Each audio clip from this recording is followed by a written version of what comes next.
And what's up? It is Thrash Life for March 11th.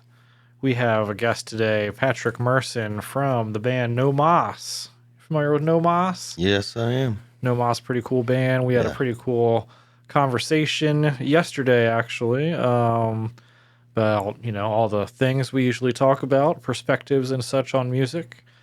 Today is National Middle Name Pride Day, so if you got pride in your middle name... Well, I go by my middle name. Right on. I might go by my middle name in the future. Maybe I'll just change my name to Alex. Okay. Seems cool. Yeah. Or Al. Yeah. It is also Women in Construction Week. Shout out to women with hammers, drills, all that stuff. World Plumbing Day. I guess that's kind of... Yeah, a little overlapping there. Yeah. National Oatmeal Nut Waffles Day, which I thought was, I can't believe this has a day. Yeah, no thank you. Something so specific. Yeah. Speaking of specific, National Wash Your Nose Day. Inside or out? It had a picture of, like, the saline spray. Like, you should you should spray out your nose once today. a year. You gotta... I guess, yeah, nationally. It's important that we all do it together. Yeah. National No Smoking Day. This was cigarettes. Oh, okay.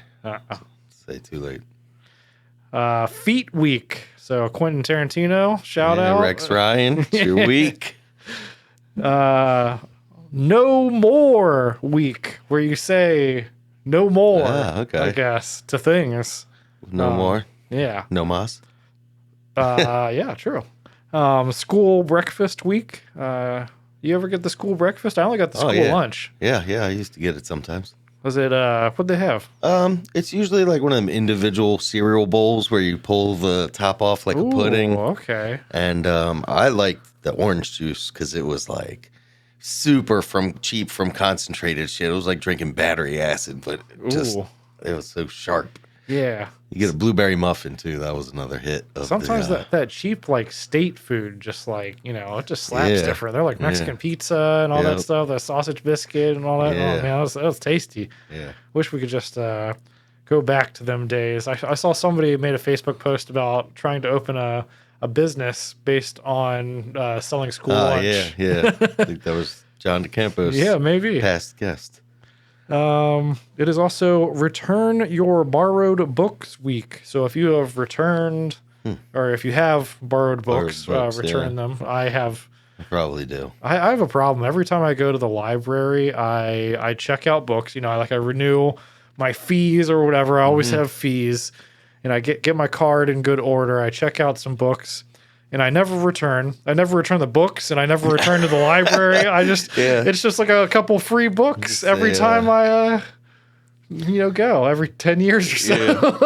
Yeah. Serial offender at the libraries. You just keep bouncing from library to library. Yeah, and the last time I got some books about music and stuff, and unfortunately they are super out of date now because these are all like 90s, early 2000s books about music production and stuff and techniques that just aren't relevant anymore, from the advent of the beginning of the age of CDs. Yeah. It's also Read an eBook Week. So return your borrowed books, get some digital books, and read those instead. National School Social Work Week. If you're a social worker who works in a school, celebrate yourself. Absolutely. Dental Assistant Recognition Week. And I mean, not to spotlight, not to say that like these people don't deserve it, but at this point in the list of all these hyper specific things for days and weeks, I don't understand. Why do we have all this? Yeah. It's National Groundwater Awareness Week. Okay. There's water in the ground. And it said don't spill gasoline. Yeah, don't do that. Don't poison the water supply. It's National Procrastination Week, and boy, would I love to procrastinate. Yeah. But this podcast doesn't come out every week by itself. So this is true. I gotta do it. Usually on Thursday. Push it off right until Thursday. That's procrastinating. Yeah. It's National Consumer Protection Week. So thanks for protecting the consumers. I think they're doing a poor job. Yeah. I ain't celebrating that. That's fair. It's also World Orphan Week. Sorry, I didn't mean to laugh there. It's no joke. No. Yeah. But see, that's one I don't really get either. It's like it almost sounds like we're celebrating being an orphan. Yeah. Well, all over the world. Yeah. Orphans exist, and you should help them out. Yeah. National Professional Pet Sitters Week. This is another one where I'm just like, what the fuck? Yeah. Professional pet sitter. I guess actually that is pretty serious job for some people.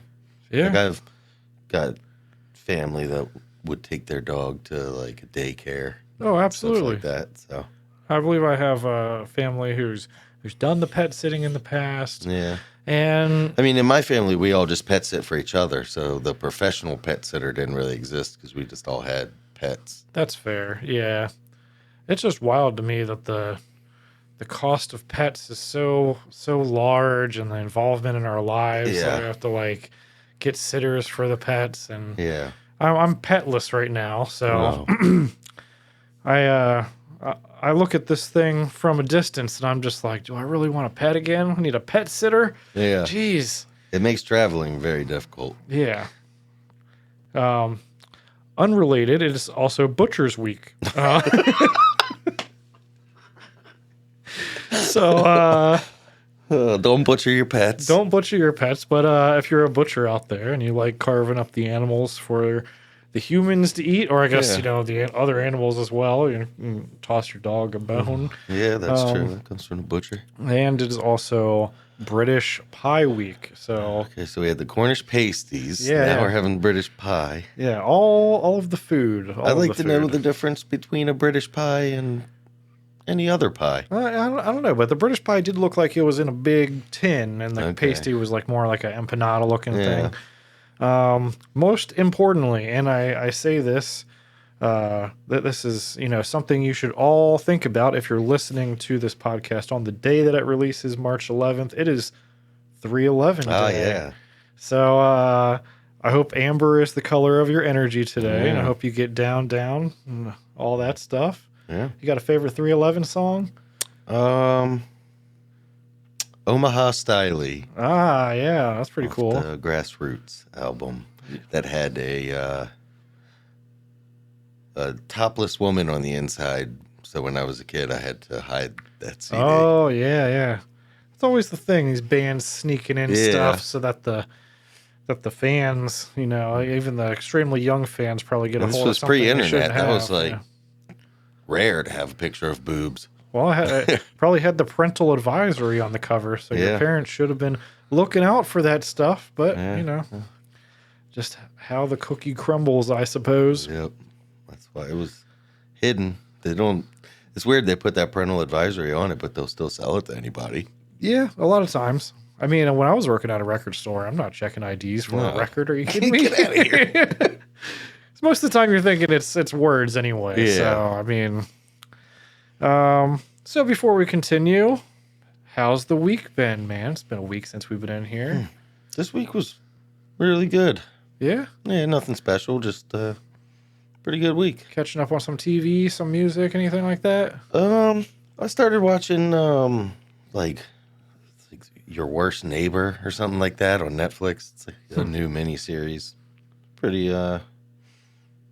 good trash stuff to just kill the time. Ah, right on. I like to fall asleep with the TV on. So Whew. My neighbor's been doing that a lot. I hear their TV Oh, on man. all the time. I've been checking out, we talked about Goldie Lush last episode, and they actually put out a couple more singles. All kind of sounds like the previous Goldie Lush stuff, but Right. Jack White also put out a couple new singles. He's leading up to an album or two that is going to be released. Jack White now looking significantly older and with dyed blue hair, and he likes to put himself against a silver screen backdrop so that only the blue hair pops out. Like it's always been a color guy, Yeah, with the white yeah. stripes. It was always the red and the white, Yeah. and the yeah. Jack White's all in the blue. But it's pretty cool music. I dig Jack White's stuff. I love the single, guitar or a single melodic instrument with a drummer. Dynamic. And it's fun. hoping that album comes out before before I lose interest in it, I guess. Speaking of losing interest, I am not losing interest in this podcast. However, we will need to take a break soon for outside reasons, which we can talk about after episode 16. But episode 16 will be our last for a little bit. So we'll have this episode and then the following episode. And if you don't see us for a couple weeks, just know that we're taking a short break to get some things in order, our personal lives, and we'll come back. Bit of a regroup, too. We kind of hit the ground running, not knowing what we were doing, and just need a second to take a breath. Yeah. We've learned a lot from the start. I mean, you can go back to the very first episodes and see that we're using different microphones, different mic stands. The whole setup of where we were sitting is different. Yeah. We've got everything set up much different now. Yeah, lighting. Before we were kind of inputting the audio a little incorrectly, and we've sort of corrected that and hopefully tightening up the audio each episode as we go along. And hopefully when we come back on episode 17, we're going to have a nice chunky lineup of guest interviews, some new questions. And maybe even some repeat interviews. Yeah, maybe even some repeat ones.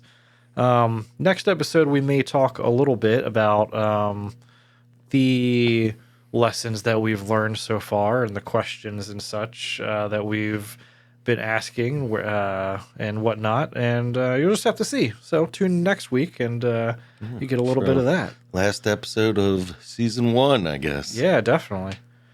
We have a couple of news items to talk about, namely music copyright lawsuits, 2 of which I found were pretty interesting, being talked about on YouTube a lot recently with people like Rick Beato and Adam Neely, and it's another copyright lawsuit which is just coming out that doesn't have a lot of press yet, but probably will in the coming weeks. So the first one, Dancing with a Stranger, made by Sam Smith and Normani, was supposedly lifted from the song Dancing with Strangers by Jordan Vincent. Now, did you get a chance to listen to these songs by chance? I didn't listen to those 2, but based on the similarity of the names, I kind of figured they might have a case there. It's kind of weird because I listened to these 2 songs and I didn't hear it. Didn't hear it at all. Okay. And they're just completely different vibes. And I'm not sure. I'll have to wait until the coming weeks until somebody comes out with a YouTube video dissecting where exactly the supposed plagiarism comes from. But the next instance, when you listen to these songs back to back, you'll probably immediately think that one of them stole from another. And that is Levitating by Dua Lipa, pretty big radio hit right now. Right. And it is supposedly lifted from Live Your Life by the Florida reggae band Article Sound System. Article Sound System, I believe, came out with their song in 2017. Dua Lipa came out with her song in 2020. You've heard both of these songs. Yes. So what do you think? Like, sounds the same? I think that they sound the same, but it's also like, I guess that's the danger sometimes of being too in the box about writing music and how you compose stuff, is that you can, it's kind of like if you and I are both going to make chili, like we're going to go to the same ingredients to make this, like we have something in mind that we want to make. Mm-hmm. So you just kind of end up in the same place. I don't really know if it was stolen. It's just such a generic sound that it's like a standard of the style of music they're going for. Yeah, it almost seemed like Rick Beato felt that this was a pretty direct plagiarization, or, you know, somebody on the team must have heard Article Sound System before making the Dua Lipa song. But Adam Neely actually came out with a more historical perspective where the beat in the song is called the Charleston. It's such a standard beat that it has its own name. So I mean, you can't say, you know, that's a lineage thing that goes back, you know, to Outkast and Michael Jackson and a bunch of other people. Like, definitely not Article Sound System in 2017 making this this beat. And the melody that goes over top of it is kind of so on the rails that anybody would It's naturally probably what I gravitate would come to up it. with. Yeah. And so it's kind of interesting in these things where you think, you know, oh, one person must have ripped it off from another person, but it's actually closer to just like a folk standard. Like Right. like the nature of do re mi fa sol la ti do, having an ascending a scale and whatnot, and knowing where the things just commonly end up because we've listened to so much music, we take it all in. Yeah. I implore you all, if you're listening, to go and check out the two songs Levitating by Dua Lipa and Live Your Life by Article Sound System.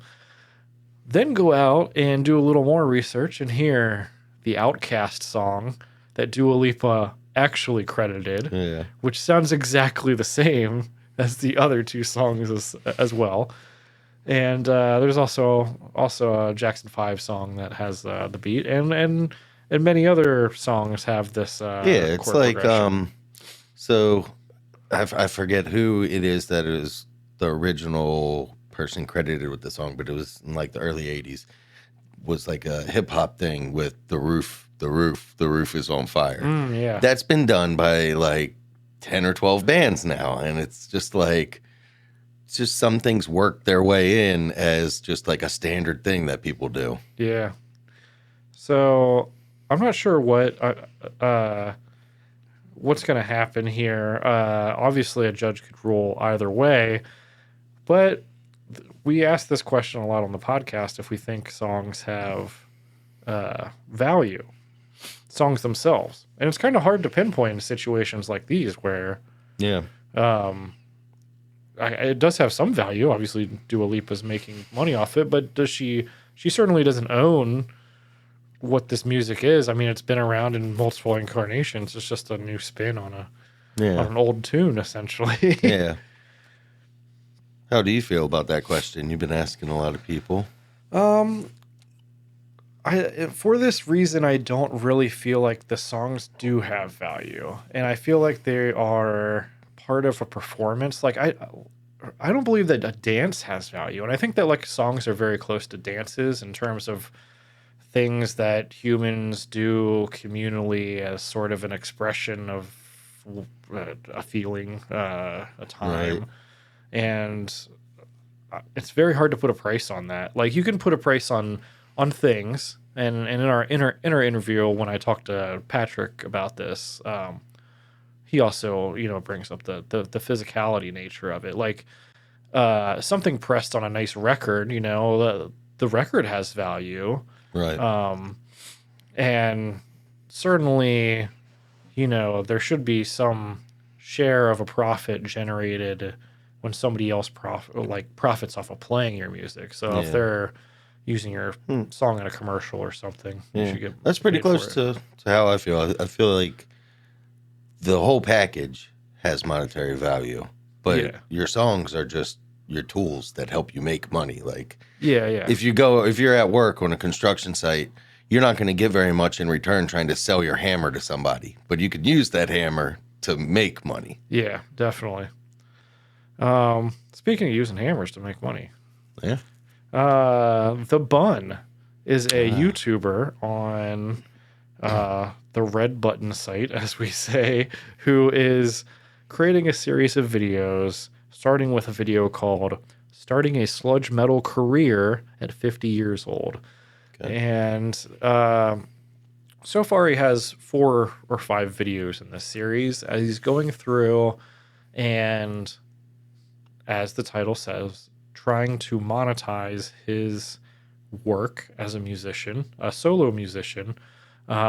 He's using what sounds like programmed drums. He's able to play the bass lines and guitar lines through his computer himself. And most of the stuff is instrumental, doesn't have vocals. Yeah.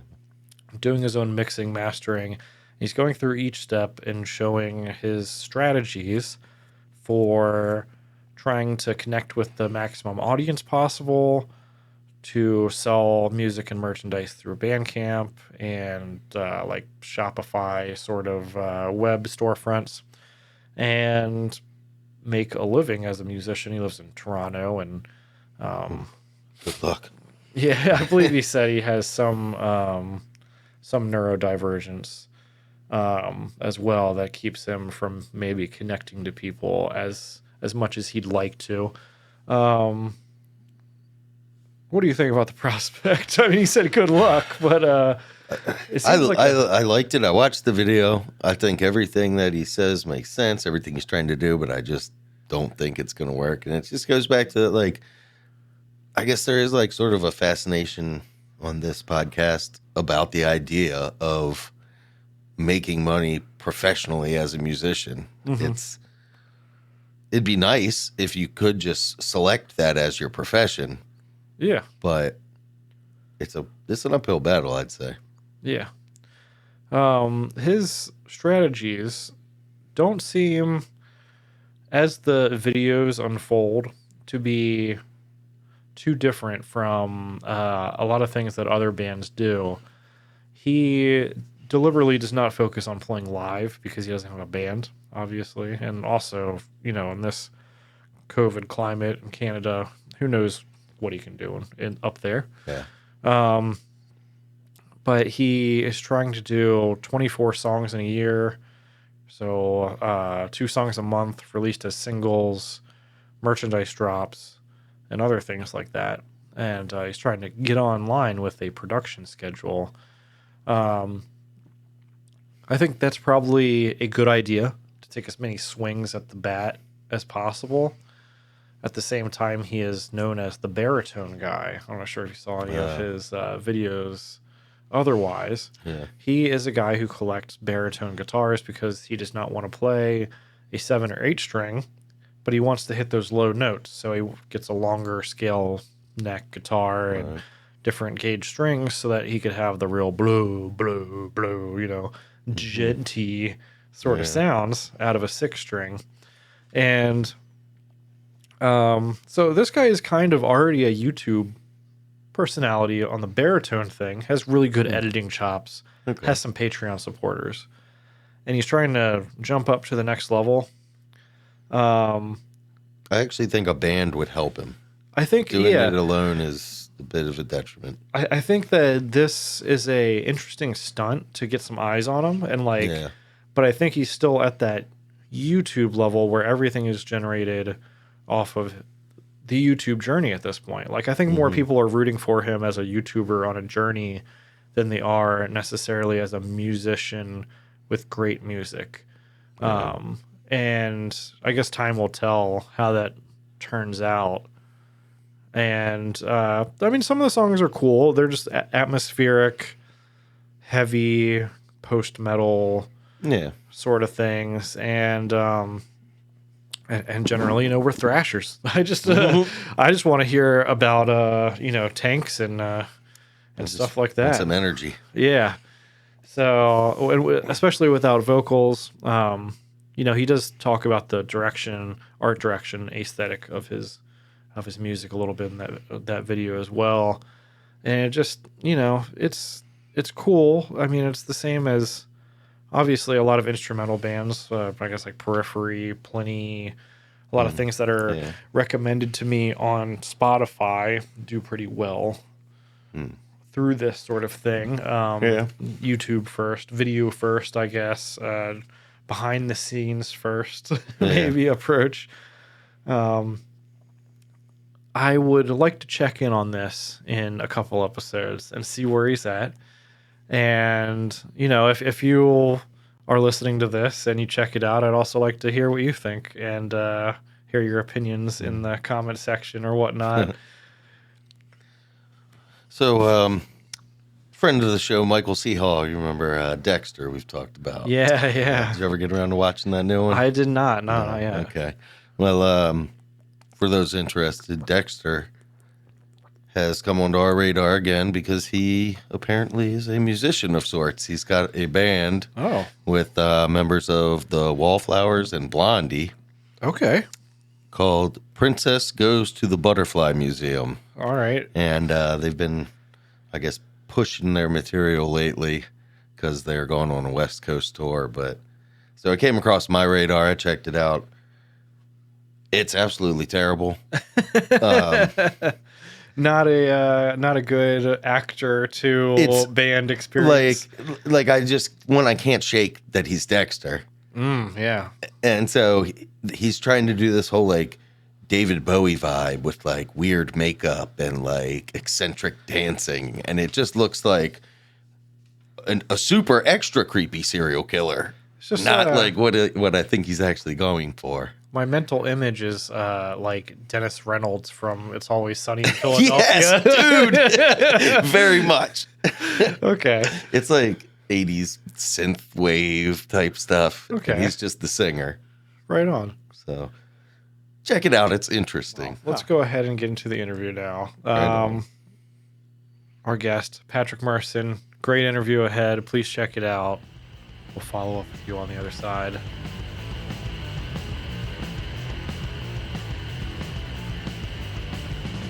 Could you introduce yourself and tell us your pronouns? Yes, I'm a he. My name's Pat. I'm in Nomos and Immiseration. Right on. How would you describe the music that you play? It's fast for the most part. I usually like to play fast. Nomos is grindcore and Immiseration is death metal. So, right on. And what kind of places do you usually play with your bands? Really depends. I guess all over,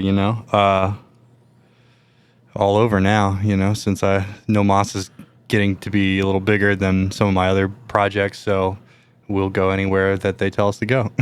Yeah. Yeah, at this point, yeah. Yeah, Nomos is hitting it nationally, and Immiseration is still kind of just getting started. We just recorded our full length last week, so that should be, we're kind of playing with the idea of sending it to some people that we know and see where that goes. But right on. But usually for bands like that, it would be like Atlas Brewworks. That's usually where we'll be booked. Right. Or the Pie Shop in DC, anything Hassan books and wants us to do, we do it. So sweet. So let's take it to the beginning. Your earliest musical influences before you started playing music. Everybody has sort of a band or a moment that, slapped them across the face and was like, whoa, I'm into this. Yeah, what was that like for you? It was probably Kiss. I think Kiss was probably the first band that I thought Gene Simmons played guitar because I was like a child. And I was just like, hell yeah, I want to be that guy. I want to be a guy on stage playing music. And then I got my first Kiss CD and I was like, damn, this sucks. This is terrible music. And this is not at all what I thought it would sound like. But just that alone, it'd be like Kiss, Van Halen. I had an Iron Maiden, like double disc DVD with all the music videos that I would watch. And Adrian Smith was like really big on me growing up. So, yeah, I think I might have had that. Yeah. Like that DVD set from Iron Maiden. Yeah, that shit was awesome, man. So, that's fucking killer. You started out with the old school, despite being a little newer school. You don't look gray. No, I'm 29, so, but my family is into it, so it wasn't hard for me to get into it. Oh, same here, yeah. My family totally grew up with, my dad grew up with Kiss, those albums coming out, and then I kind of, same thing, was into it when I grew up. So after a certain point, you pick up a instrument and you want to start playing music with other people. It's always a little weird when there's some mismatched expectations when you first pick up a guitar and get together with some other guys. For sure. Like we're gonna make a band. So what was your first jamming experience like with other people? Well, it was difficult. My parents would not buy me a guitar. Mm-hmm. They would not. They didn't think I was going to stick with it. They thought it was too expensive. Of course, it was. So I had this friend that moved to town, and he had like we were in like the 8th grade, and his mom just like gave him everything he wanted. He had like a sick like Randy Rhoads like RR5 when it came out, which was just like beyond my comprehension. He could like tap, and he would be like, check this out, and he would go doo, doo, doo, doo, doo. I'd be like, oh my god, this is fucking awesome. So he gave me my first guitar, which was it was called Austin. I think it was like a Strat knockoff. And when he gave it to me, he wrote a paragraph on the back of the neck in like permanent marker that was like, here it is, dude, the original axe, And of course I started playing it, it just like runs off. It's all over my hands, it's terrible. But then we just started jamming in his basement, and I picked it up pretty quick. And we would learn like Twisted Sister songs and shit like that, and just like through terrible custom, like country amps and stuff like that. So, right. But that's kind of how we started. Did you guys at that point attempt to write your own music, or was mostly like learning covers? We started with covers, yeah. My high school band, that guy was in my high school band as well. We started playing. There's a video of us on YouTube somewhere of doing like a talent show in like our senior year, and we did like Motorhead, we did like Overkill, Overkill by Motorhead, not Overkill, but we'd cover like Motorhead. The fuck else did we do? I really only remember covering Motorhead live. That's the one to remember. But we did a lot of that. We did a lot of that kind of stuff. I was super into like Bathory and other things like that, so we would attempt to do that stuff, but it never translated because it's like not great sounding. No matter which way you slice it, it's like tough to pull that off live. Right. So Motorhead's really what we did. But once we got used to that, then we started writing originals, and that became its own interesting thing. It was. Maybe I should let you talk more. I don't know. No, you're good. Okay. Well, okay. So we started playing our own music. We started writing our own music. We grew up in a small town. I grew up in Tawnytown, Maryland. Okay. So it's like right on the outside of Pennsylvania, really small farming community. And there was nobody who played music. There's nobody who liked metal. We were the only 2 people in our town who liked that kind of music. Right. So the people that we found to play in our bands were not into metal.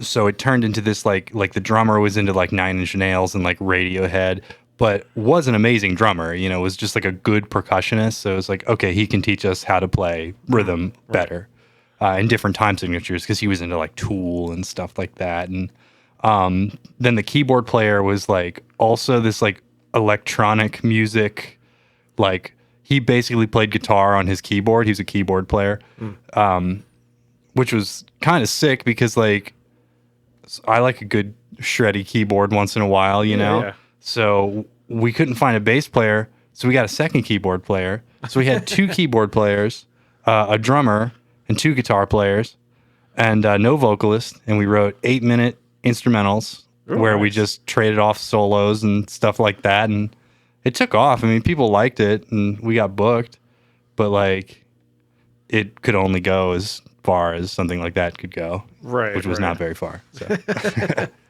So from then to now, obviously, you learn a lot of lessons along the journey. You make some mistakes, you make some good moves, and the people that you're working with drift apart. So now in your current bands, how much has changed from the early days? Do you find yourself taking more of a serious approach to the music? Is everybody more time conscious or money conscious? Oh, absolutely. Like yeah, it's all business now. So, which kind of, it's funny to say, but I mean, once you sign like a contract and everything like that, you have to be, they keep telling us every step that we make matters. Our next step has to matter. So your band starts to think in those terms. You don't really get the opportunities to do things that you used to do. Like you couldn't just play a basement show without running it by corporate first, so to speak. It's not really corporate, but you know what I mean. It's like you're the higher ups. Yeah. Because there's people who need to get paid. they get a cut of what we would make. So it has to be profitable for everybody. And, we still write the same kind of music that we want to play. But yeah, you have to kind of be conscious of what people want to hear. At least I am. I don't know about the rest of the band. Right. So, that's being, you still get to be creative. You still get to take licenses when you've creative license, like when you feel like you can, Yeah. It's just different, So yeah, time conscious. Everybody's got to get together and practice and actually get something done and, get ready for a show that is supposed to mean something more than, playing to 12 people. Right. So, so you guys have management or some sort of organization now as on top of the just a couple guys in a band? yeah. Nomas signed with Closed Casket Activities. I guess it was in like June. Yeah, like June or something like that. We went out to LA and we recorded our album with Taylor Young from, the drummer from Nails and former drummer of Nails. But he's in like God's Hate and other bands like that. So he recorded us. We signed the contract then, and we were announced a few months later to have signed with them. So it's just a waiting game at this point because of the pandemic. It's a bad time to do anything. Yes. So, there's vinyl shortages. We've had the album recorded for a year. It won't come out for another few months. It's almost been a year and a half since we recorded it, I'd say. And, until we have vinyls, we don't get to put it out. So I actually was told today that the vinyls were shipped out to us today. We obviously can't distribute them until we get the go ahead. Right. But it's exciting. We're ready for it. It's gonna be cool. We got a mention in Decibel. They said our album was going to be one of the most anticipated albums of the year. And we were up there with it said us and it was Creator's new album and all these other bands. And it was oh shit, I guess we did something right. I don't know. Well, I mean, I guess we met the right guy. I don't know. Yeah. So this is interesting because I think you're one of the first people on here who's actually been able to talk about the more management aspect. Yeah, sure. Is that something that you'd recommend for other people in, the local scene to look out for? Or is that something you'd say is maybe only for bands looking to take the next step or be a little bit more serious? I mean, if you can do it, yeah, do it. But understand, it's tough. It's like a loaded question because, part of me could say DIY or die, right? That kind of thing. But then that part of me doesn't make any money, so then I'm just gonna die. I need to make some money, right? And I like playing music, and I don't like playing to nobody. It's nice to play in front of a big crowd.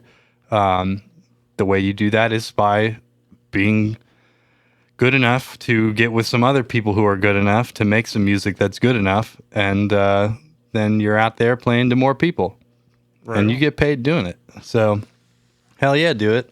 But yeah, if you suck, don't do it. Don't waste your time. Gotcha. Do you have, at this point, any extravagant or lofty musical goals? I mean, a lot of people have, especially, people who listen to Kiss or Van Halen are I want to be sliding on my knees across the largest festival stage possible. Is that something that you look forward to? Absolutely. We got a couple things coming up. What are we doing here? I think the next thing No Mas is doing is we're going on a week-long tour with Full of Hell.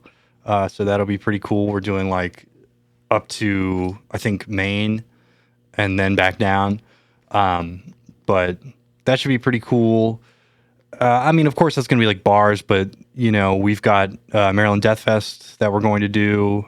Then we've got Full Terror Assault that we're going to play. Are you familiar with Full Terror Assault at all? Yeah. That's pretty fun. We played it last year, too, and we had a blast. I mean, I played in front of the most people I've ever played in front of. It was probably 700 people, you know.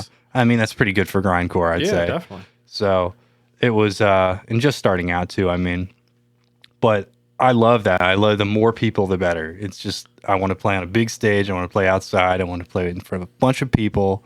And that's how I think I perform the best. You know, not everybody's like that. Some people hate doing that, you know, but I just love playing live. So Yeah, the sky's the limit, and you kind of feed back off the larger crowds as opposed to the empty rooms, kind of harshing the vibe a little bit. It's funny actually, you know, and I say that now, you know, but last year with Full Terror Assault, everything pretty much like went wrong that could have gone wrong.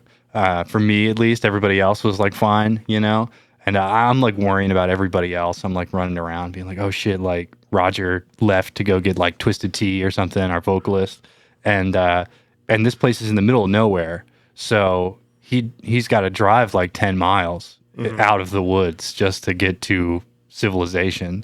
So it's like we're about to go on and he's missing and I'm all fucking freaked out and shit. And then, you know, I have to set up my rig and stuff and I'm like, shit, it's not working. I like turn it on, there's like no sound. I'm like, what's going on? And I like didn't use a speaker cable. I didn't like connect the head to the cab. And I was like, and everyone's looking at me like I'm a fucking moron. And I'm like, oh my God, because it's all these people. I'm like, you know, scared and trembling, you know. I'm like, oh God. And then we start playing and my strap button like rips out, you know, and I don't mean just like rips, I mean like the bolt, everything just like came out. It was completely stripped. The hole was like so much bigger than what it was before. So I was like, oh my God, it happened. Everyone was like, what the fuck is this, amateur hour? They were like yelling at me and shit. So I like have to stand very still and jam it back in and just like make sure it doesn't fall out again. Right. So I can get through the set. And then, you know, we got through the set and it sounded fine and everything like that. But it's definitely a different experience than what I'm used to playing in front of a shit ton of people. Yeah. So do you have immediate smaller goals that you're looking to turn the corner on, like maybe mastering dive bombs, or not to say that you're not already a master of dive bombs? Already mastered them. Totally fine. Totally fine in that department. No, I mean, I'm definitely trying to, you know, just find time to practice. You know, it's hard when you work, you know, a job and have to do a band and, you know, it's like not always what you want to do. Sometimes you're doing things for other people all the time and it's hard to do things that you want to do. So you kind of lose sight of that. So I guess my short-term goal would be to find some time for myself so that I can do what I want to do, you know, musically. Which, I mean, this is it, but, you know, it's nice to be creative and not worry about money. Yeah. The time management aspect is something that everybody brings up. It's especially, you know, very few musicians start turning a profit that lets them pay the mortgage or the rent off the gigs. And if we can possibly do that with like album sales, then like sign me up, you know. But that's all to be determined, you know. You have to see what the album does when it comes out. But it's not impossible. Yeah. You know? You just have to be professional and not fuck it up. Yeah. And hustle. Lots of hustle. Yeah. So has there been a moment in your musicianship yet where you feel you've reached a major personal milestone? Yeah, I'd say just playing bass and no moss. You know, the songs are pretty hard for the most part. I mean, it's and I'm not a bass, you know, player. Bass was like my first instrument, right? But I moved to guitar pretty quickly. Mm-hmm. And then I just went back to bass for this band, right? And it's its own instrument, you know? A lot of guitar players are like, oh, I can do that. And it's like, yeah, but can you do it well? Right. And chances are, you know, there's a lot of people who take shortcuts. Mm-hmm. You know, bass, when you're a guitar player that starts to play bass, they try to get like a shorter scale bass, especially for grindcore. They want you to have like that, like, guitar. You're basically a second guitar player, but it's a bass, you know? Yeah. So you're following the guitar completely. You want a shorter scale bass. You want lots of distortion like a guitar. But I don't think that is the best bass sound, you know? Full scale bass is the way to do it, and makes it much harder on your hands. Yeah, definitely. You know, picking technique, especially I tried to play with my fingers for a while, and that was, I made some progress, but I just don't. My hand just cramps up. I just can't do it. Especially playing that fast. So a pick, you get more consistent attack, and you can do 16th notes a lot easier. So, yeah, I mean, just learning to play bass, right on. I'd say is my achievement of the last 2 years.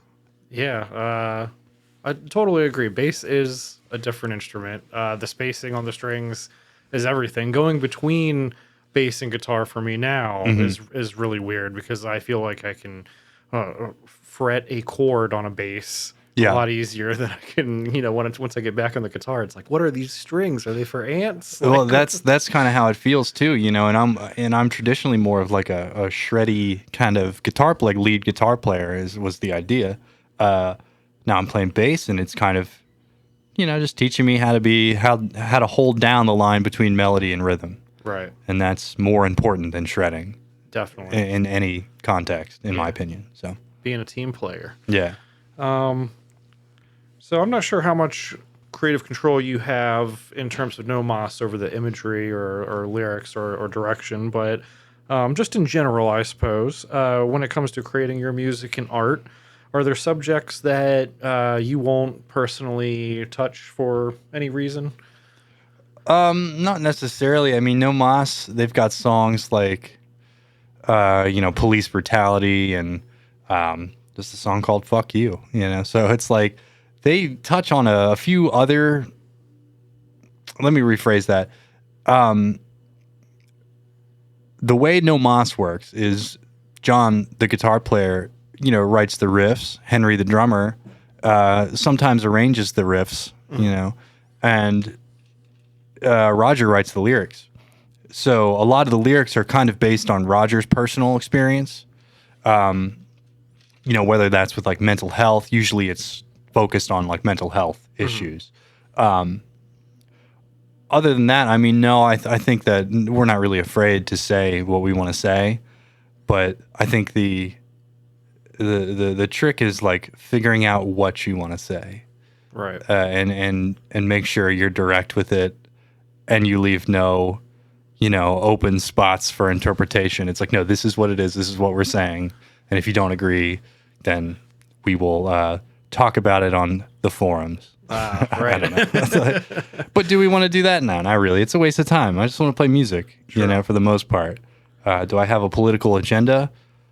I don't know. We'll find out. Yeah. Do you think that there's ever going to be like a genre boundary? Like you won't put a bluegrass riff. you won't break it down, turn off all the distortion, and start. No Moss, definitely. I mean that. I don't see Immiseration is more eclectic. Immiseration has a lot of different kinds of genres, bouncing in and out. But also, so does No Moss. No clean parts though. So the clean stuff. A lot of clean parts in Immiseration, and No Moss. There is a lot of crossover going on, especially with the newer stuff that people are going to hear for the first time whenever we go on tour with Full of Hell at the end of this month, and. But definitely not trying to. We're not prog bands, so we're not going to do that. Gotcha. No, despite your early roots trying to emulate Asia or something with the two keyboard players, we're not going back there right now. Yeah, no, at least I'm not. That's why I'm not allowed to write the music in these bands. So. Gotcha. So as musicians, I'm sure, you mentioned the forums, Twitter, Facebook, whatnot. Hear this term success being thrown around a lot, and there's a lot of different ways you can interpret what success means to you personally. As far as musicians go, obviously some people aren't willing to tour, willing to, trying to go national with their music. They're content playing bars. What does success mean for you as a musician? And do you feel successful by your own metric? I feel more successful than I've, ever did before. Is it where I want to be? Not exactly. I'd like to go further if I can. And to me, success is a public opinion. You know, it's not up to me if I'm successful. It's up to everybody else, apparently. So, you know, do I feel good about myself? Yeah. I mean, I will, no matter what. Right. But success, that's, you know, what's the word? Success is whatever somebody wants to, you know, we'll just cut this part out. I don't know what I'm saying anymore. No, that's just to be determined, you know. Right. In the eyes of the beholder, you know, I'm fine with myself. It depends if anybody else is. I think that looking at it that way does correlate strongly with the drive to become better constantly when you're looking at the outside and, you know, other people. For sure. And that's what I think a lot of musicians forget about is that, you know, you're a musician. Mm-hmm. You know, what was a musician supposed to do before these intricate subgenres and, you know, inner workings of a scene and all that bullshit. It's just like a musician is supposed to play songs. A musician is supposed to like be told to play some songs and then show up and play some songs and they get paid. Yeah. And a lot of people like to, you know, conflict their own ego into it. You know, it's just so confusing. You know, it's like you're just a person who shows up. You're not an artist. You're a musician. Yeah. You know, it's kind of what I'm saying. Yeah, definitely. But you can be an artist after you become a musician. That's true. You can't do it the other way around. You know. Yeah, I find that metal and punk is one of the only areas where, you know, we don't have standards being played like jazz or country in clubs where you're expected to be like a player, and as a result, everybody's expected to be a virtuoso or a bar entertainer. Yeah, or something like that. I mean, it definitely helps. I'd say to not be, you know, a lot of people are closed off to other genres, is I guess what I'm trying to say. And you know, I did a lot of last minute. I've worked in music stores, essentially, is what I'm trying to say. I'm a person who's worked in music stores for the last 10 years. So that's what is coloring my opinion of this. Right. You know, I would get beaten up by every single, you know, as they call themselves, jazz cats, because they're amazing and can learn a song on the fly, and they can sight read a song on the fly, and they can go get paid hundreds of dollars to play that song in less than 10 minutes. Yeah. And yeah, I'm fucking shit compared to those guys. So, you know, you start to really, it puts a fire under your ass to really be like, oh shit, I need to kind of step up my game if I want to be a musician.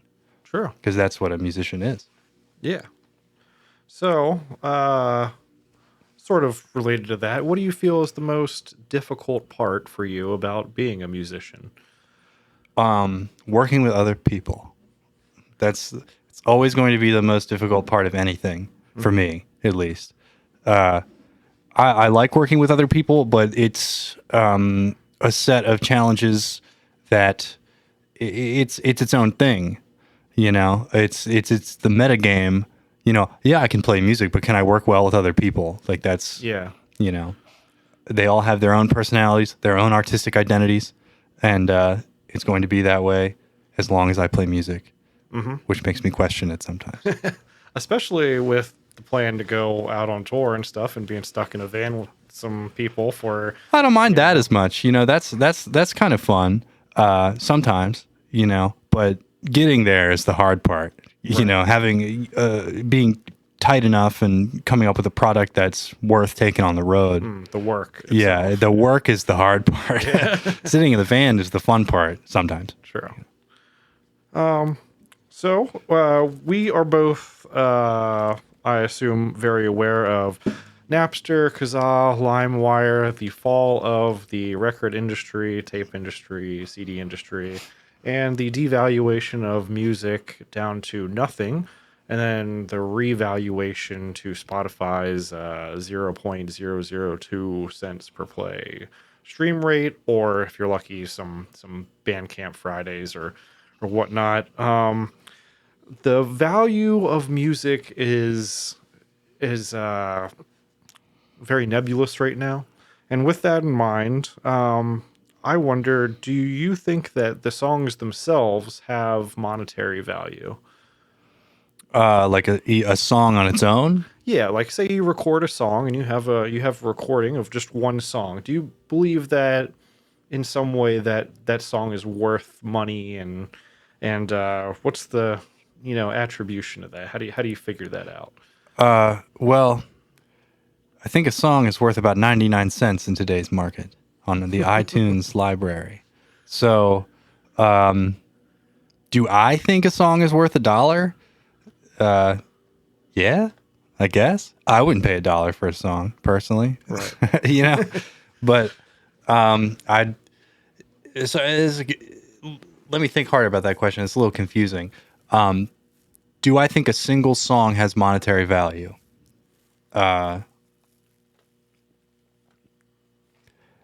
Yes. I mean, it's very easy to say we don't know where it's at. I believe the last guest that we had on said that obviously songs have value, and maybe they're tied to the demand for the value. Suddenly when Black Dog or Rock and Roll by Led Zeppelin becomes viable for a Chrysler commercial, then suddenly that song is worth a lot more than 0.002 cents per play. Oh, for sure. Yeah. And I kind of ask everybody this, and we Oh, you mean value? Well, yeah. So I mean, that's the artist who gets paid that, but the website who's putting it out is going to get the full dollar or True. Whatever. So does it have value? Yes. Do the artists get paid enough? No. Right. What they should do is start charging a lot more for one song. No, I'm just kidding. I don't know. I don't know what anybody should do. I would not, if the artists aren't getting paid shit to begin with, just steal the music. That's fair. Fair like if I'm not going to see any money from it, you can just have it. Yeah. I'm not. That's a weird. It's a weird gate to keep. It is. It's a weird. I find that value is kind of a weird needle to thread, especially in terms of the music on the lower level where it's not pressed on vinyl. Like anything that's essentially not deemed valuable enough by the community or the musicians themselves to go out and make a premium product out of it. Yeah, I know it's funny to say, but I mean, like, if you're making physical copies of things, then hell yeah, that's worth something. You put some time and energy and, into making a tape or, a vinyl or whatever. The digital stuff, it's just, I think the real question is like, do I think monetizing your music is worth it? And I think the answer is yes and no. Is it worth it to your local DIY band to monetize your music? Not always. You could just be paying money to have your music available for people, and maybe you aren't that good. I don't know. Maybe your music's not worth it, to monetize it. Like I've been in lots of bands who didn't monetize their music. I was in a black metal band called Earl Koenig, and we played a lot of shows in the local area. But all we had was a 4-track cassette demo, and that's all we sold, and we put it on Bandcamp, but we didn't monetize our music, and I almost felt that with a band like that, that's supposed to have some kind of underground cult status, has more, they are more authentic if they do not monetize their music.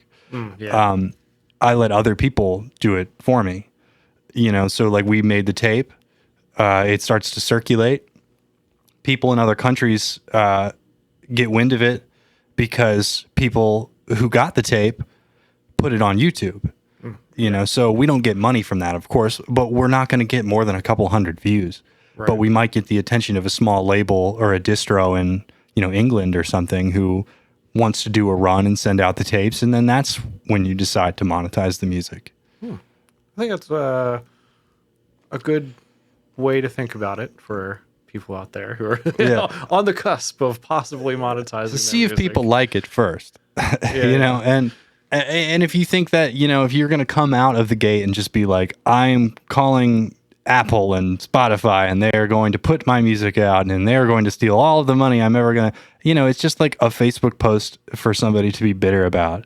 Right. Oh, I'm not getting paid enough.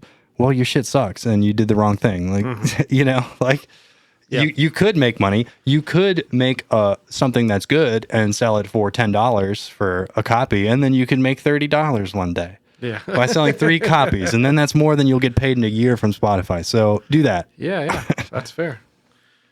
So, I guess we've alluded to this a little bit over the course of this conversation, and you certainly seem hopeful in this regard in the future. Do you believe that being a musician is a viable job in today's climate, particularly for people like us who play weird genres that aren't necessarily mainstream? I guess it can be, but I don't. Even people who are on that next tier of success still have to work a regular job. Yeah. So no, it's not a viable way to make money at all. But that's what sets apart the people who are willing to do it, from the people who aren't. Right. That's when you really got to say, this isn't about the money. This is about, this is the only thing that makes me happy, and I'm going to do it. It's like being a professional wrestler. Yeah. Wrestling comes up on this podcast like every episode somehow, but it is remarkably similar to the metal canon scene here. Yeah, I mean, no, especially being like in a local metal scene, it's the same exact thing as being like a wrestler. Yeah. Like a pro wrestler, an indie wrestler. This is like, WCW versus the WWF. You got some bands in some rosters you consider the WWF, and then you got some other guys that are the WCW. Sometimes they get bought out and they go to WWF. Yeah. Or that promoter. It's the same thing. I mean, there's promoters and then there's wrestlers or bands. It's all kind of interesting how that works. I guess what I'm trying to say is I've been watching a lot of wrestling lately. Yeah. And I'm just like, oh my God, this is like the same thing. Yeah. You got Bischoff, you got Vince McMahon. It's beautiful. We're all just working ourselves into a shoot constantly. Exactly. So speaking of money and making the music work, how do you finance the band? Is it a mixture of day job and merch sales and things like that? And like, just what do you do in general to make the money flow happen? To survive on tour, it's merch sales. So you have to have something that's cool. Because we get a guarantee when we play, but it's not like thousands of dollars or something. Right. So we kind of are dependent on the merch sales on the road. But to get on the road and finance the band, things like a van and things like buying the merch to begin with, and between paying rent, it seems like the only way to really do things quickly is to have a side hustle. And for me personally, it's, selling music equipment. I have done it my whole life, and I can find something and know it's worth something and buy it and then sell it for more later after I have my fun with it. And that usually, helps. I can buy a guitar for $1,000 and sell it for $2,000. Then that's a van, Yeah. So it's just hard to let things go sometimes. But do you work at one of the chain stores or? No, not anymore. I've worked at the last store I worked for was Appalachian Bluegrass in Catonsville. Oh, okay. So I worked there. I did some very, very low level repairs, and just clerk. Right on. Buying and selling. Yeah. Okay. So gear is something we all hold dear to our heart as people who touch it all the time. What is your favorite piece of equipment that you've ever owned or used? I think my favorite guitar I have is a Jackson. It's an 88 Jackson Soloist. It's got a sick crackle finish on it, kind of like that Telly up there. But I love that thing. I seem to always have Sovtek MiG 100H heads. Every time I get one, I end up selling it. Then I regret selling it. Then I find another one and I get it. I've had like 3. Right. So it's like, but other than that, you can't get too attached, especially when you have to sell things to survive. So, Yeah. it's, it's a game. We're all playing it. Yeah. Yep, I've had my fair share of gear that I've had to sell over the years, and wipe a tear out of my eye when I sold my Ampeg 8x10 and Oh, SVT yeah, head yeah. and all that stuff. I But feel that, man. how much gear is too much for you? Where do you draw the line? Things I'm not using, and if it's too expensive to maintain everything I have, I'll feel guilty if I'm not playing something, or if it has like rusted strings or it needs a setup and it's just sitting, and it's like I try to have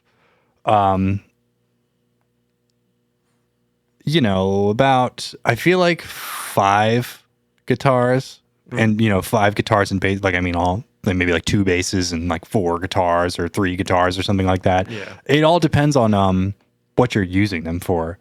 If you're not using them, then you're just a collector, and shame on you. You're not much of a collector yourself. It doesn't sound like you have many projects. Not sitting around the anymore. house. I would if I was able to make a wish and wish for all of the guitars and amps that I've ever had to come back to me. Then I could open up my own boutique music store. Oh, yeah. But you have to trade up and get the most use out of the thing that you're using. True. They're tools, and a lot of people see them as toys. Yeah. And it is disgusting. Do you have what they call gear acquisition syndrome? Do you find yourself looking at the Guitar Center catalog on the toilet when it rolls into the mailbox? I did until I went into horrible debt, and then I got out of the horrible debt, and now I will never do that again. So don't do that, anybody, unless you want to make your life selling instruments to get your money back. That's funny. My very first credit card that they gave me, a $500 limit, one of those cheapos, and immediately maxed it out at one of the guitar stores. That's how I got my Jackson, my favorite guitar. The way I established credit was getting a Guitar Center, credit card, and saw this used Jackson pop up. I just had to buy it. They immediately gave me more free money, and I immediately maxed out everything. And then it just got worse. Then I was like, I can throw another $1,000. I can do that. And it's like I'm making like $600 a month. You're like, no, I can't. What the fuck was I thinking? Yep. And then you're chasing minimum payments for eternity. Am I allowed to curse on this? I'm sorry. This isn't. Yeah, okay. absolutely. Good. This isn't on Apple or anything, is it? It is on Apple, but it is marked as explicit. So you can say whatever you want. Good to know. As long as we found out, you cannot say that you are injecting chemicals into your body per Spotify's platform rules, and just a lot of the things that are currently hot topics in the world. Interesting. And stuff. All right. Yeah, we had a little bit of a joke that backfired on us. It was a bad joke anyway. Well, I guess I can't ask you to repeat it. So do you have hobbies or passion projects outside of music? And if so, do they fight for time, share time with, or maybe, slot in with the music? Yeah, I try to have other hobbies so that I'm not so consumed by something that can be positive and negative in my life. You know what I mean? When it's like music is so important to me, and playing out and playing music well, makes me happy, and it's probably one of the only things that really makes me happy. So it's difficult to. I'm basically like in a toxic relationship with music. I put I have a lot of expectations out of my hobby of music, and I need to break away from that once in a while to kind of reset. So I try to take time when I feel like I have, practiced enough sufficiently. I try to, play retro games. Also, it costs a lot of money to do anything in music. So it's hard to have other hobbies, without going into horrible debt. But I recently picked up playing Magic the Gathering again. Oh. I picked up building my retro game collection. I like Super Nintendo a lot. I like old TVs. I like buying old CRT TVs, like Sony Trinitrons from like the 70s and 80s and stuff like that, and just making a big wall of them and making them all work in tandem. Yeah, yeah. And just staring at it, and like the lights just make me feel comforted. And I just like turn them all on and die in a video game a couple hundred times and then go to bed. Start my silly little life all over again. Nice. Sounds like we're into a lot of the same things, actually. Oh, yeah. Played Magic a lot myself. Well, prior to the pandemic, was playing Magic a lot. Yeah. Mostly just playing the online offerings and video games, of course. Yeah.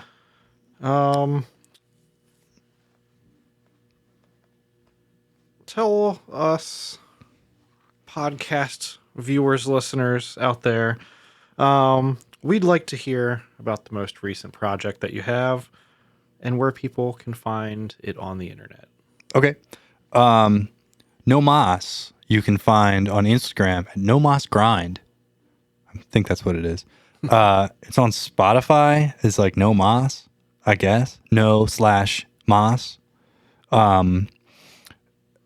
It's on Bandcamp too. Let's see here. The album's not out yet, so I can't tell you where to find that.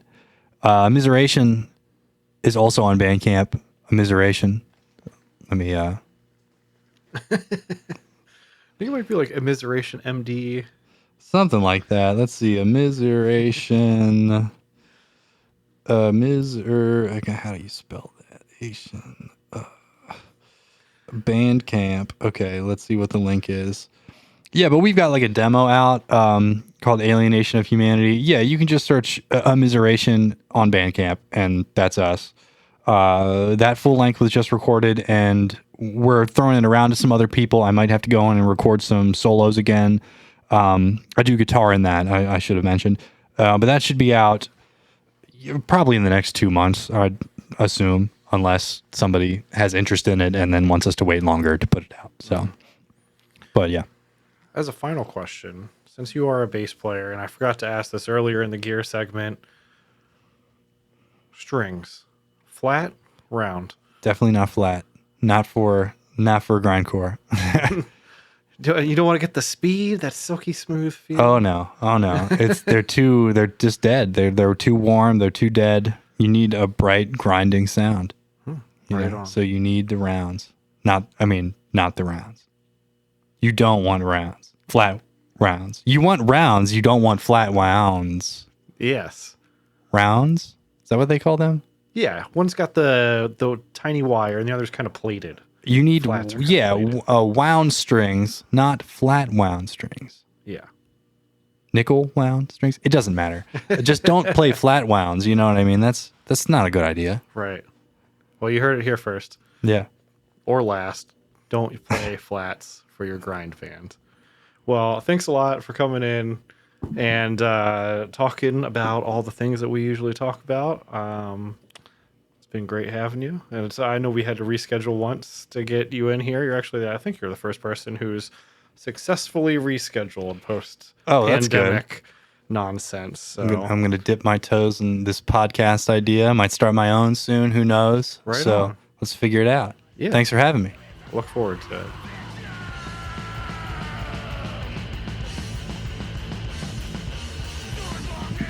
Hey, do you want to see some thrash metal live? We're actually playing as a band, the band Ralph420.bandcamp.com. We are going to be playing live in Harrisburg, Pennsylvania on April 2nd.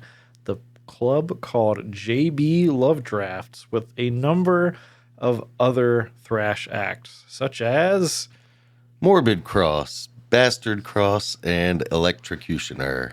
Not to mention plenty of taps, burgers, video games.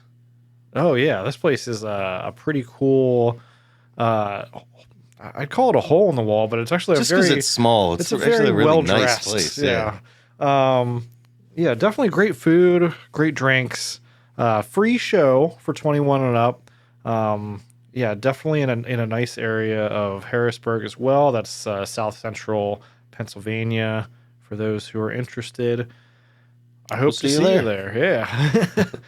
You know, if you're watching this video, you could help us out a lot by giving us a thumbs up and subscribing. And if you're listening to the audio podcast, you should give us 5 stars on all the review things on all the platforms that you're listening to us on. If you're listening to us on one platform because you can't find us on another, or maybe you'd like to, privately message us about anything, really, hit us up at medusaheadmedia@gmail.com. This is recorded at Ryan Studios in Baltimore, Maryland. Right on.